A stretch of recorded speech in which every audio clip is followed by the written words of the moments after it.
नमस्कार. Hello friends, Shilaj रेसिपीमध्ये तुमचे खूप खूप स्वागत आहे. आज आपण बघणार आहे छानशी मस्तपैकी रेसिपी. आणि ती रेसिपी कोणती, तर चला मग आपण बघूया. तर आज आपली रेसिपी आहे तिळगुळचे लाडू, मकर संक्रांती स्पेशल. तर आपण ते एकदम सोप्या पद्धतीने कसे बनवलेले आहे तर ते आता आपण बघूया.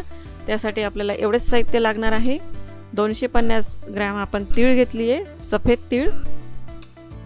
त्यानंतर आपण गुळाचे तुकडे करून घेतलेले 200 ग्रॅम.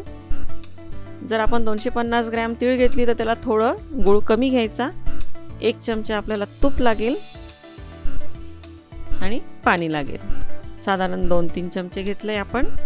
ते आता आपण कसं केलेलं आहे ते आता तुम्हाला दिसेलच. एका कढईमध्ये आता आपल्याला तीळ रोस्ट करून घ्यायची, भाजून घ्यायची.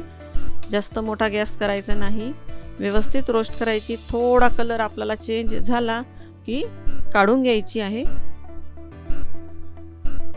लाडू हा आपल्याला छान टेस्ट यावा त्यासाठी आपण याला भाजून घेतो. आणि थोडा कलर झाला की आपण 1-2 मिनिटाच्या आत ही काढून घ्यायची एका बाउलमध्ये. आणि त्यानंतर आपल्याला करायचा आहे पाक गुळाचा. तर त्यासाठी आपण थोडं तूप टाकायचं आहे आधी.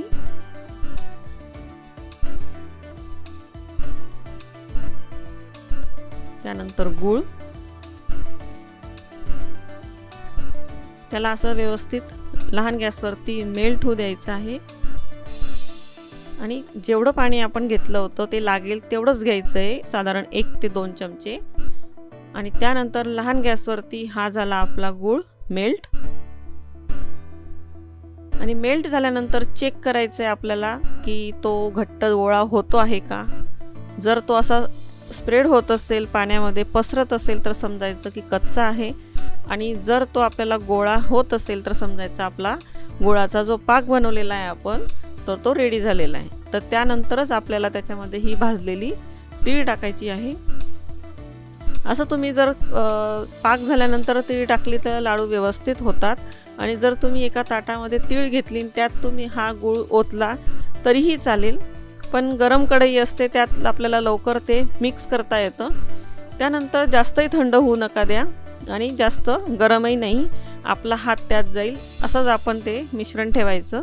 आणि त्यानंतर थोडा पाण्याचा हात लावायचा आणि जेवढ्या आकाराचा तुम्हाला लाडू तयार करायचा आहे तसा लाडू तयार करायचा. किती सोपी पद्धत आहे, कोणालाही येईल. तर तुम्ही अशा प्रकारचे लाडू नक्की करून बघा. आणि मी चॅनलवरती तिळगुळची पोळीही टाकलेली आहे, मुरमुऱ्याचे लाडूही टाकलेले आहेत, सर्व प्रकारचे लाडू टाकलेले चॅनलवरती. तर ती तुम्ही मकर संक्रांती स्पेशल शिलाज रेसिपीमध्ये सर्च करा, तुम्हाला बघायला भेटेल. तर अशा प्रकारे आपण हे बाकीचेही लाडू करू.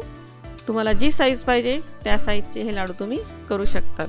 तर ही झाले आपले मकर संक्रांती स्पेशल तिळगुळ लाडू. तर तुम्ही करून बघा आणि मला कमेंट बॉक्समध्ये सांगा की तुम्हाला ही पद्धत आणि तिळगुळचे लाडू कसे वाटले. आणि ज्यांनी अजून माझ्या चॅनलला सबस्क्राईब केलं नसेल त्यांनी सबस्क्राईब करा, लाईक करा, शेअर करा. धन्यवाद.